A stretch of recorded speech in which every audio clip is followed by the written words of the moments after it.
Las Vegas, the city where fortunes are made and lost, where cash flows like water, and where real estate has always been a little, let's say, flexible. But there's a new sheriff in town, and it's not someone that you can sweet talk at the closing table. It's FinCEN, the Financial Crimes Enforcement Network, and they're changing the game for real estate in Las Vegas. If you're buying property, selling property, or working in real estate here in Sin City, this affects you. And if you think you can ignore it, well, let me tell you why that's a very expensive mistake. Today, I'm breaking down why FinCEN is, what they're focused on here in Las Vegas, and what it means for your next deal in real estate. FinCEN is a bureau of the U.S. Treasury Department, and their job is simple: follow the money. Specifically, the tracking money laundering, fraud, and financial crimes. So for years, real estate was a blind spot. Unlike banks, which have to report large cash transactions, real estate deals flew under the radar.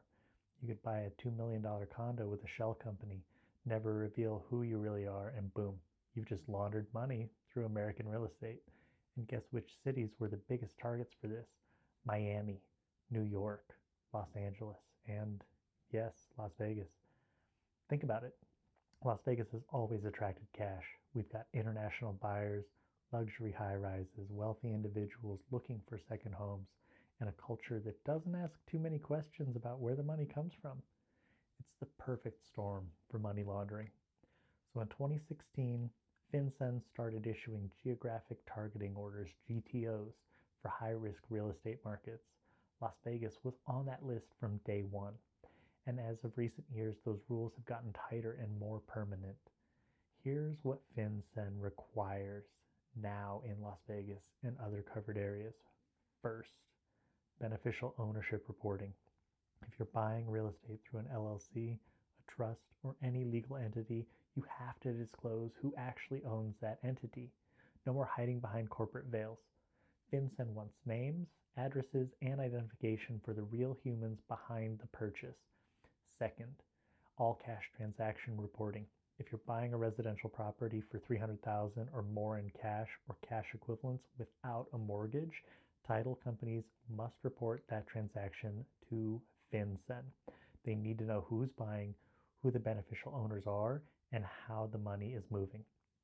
Third, enhanced due diligence. Real estate professionals, title companies, and escrow agents now have to verify identities, check for suspicious activity, and maintain detailed records. It's not optional. It's the law. Now, you might be thinking, I'm not a criminal, so this doesn't affect me. Wrong. Even legitimate buyers are feeling the impact. Deals are taking longer. There's more paperwork. Privacy is essentially gone if you're using an entity to purchase the property.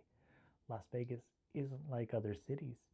Our real estate market has unique characteristics that make FinCEN's rules particularly disruptive. International buyers.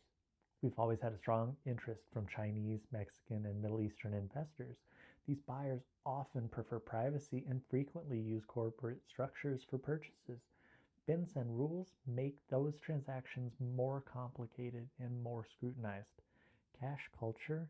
Vegas has a higher percentage of all cash deals than most markets. Between casino winnings, business owners with cash reserves, and investors looking for quick closings, cash is king here.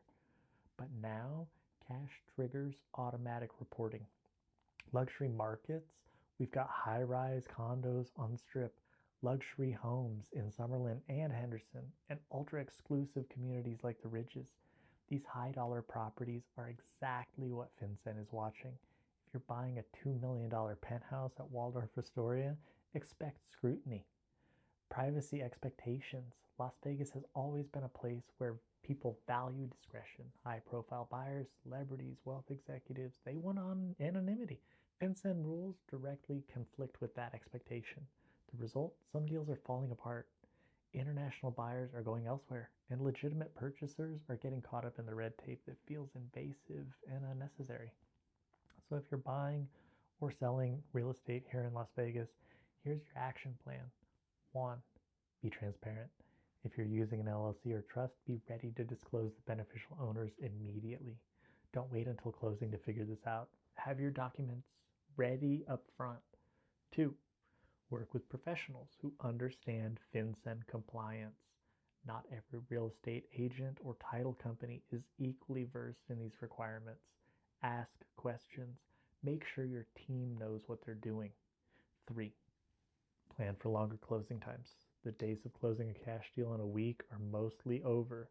Expect additional verification steps, more paperwork, and potential delays. 4, don't try to be clever.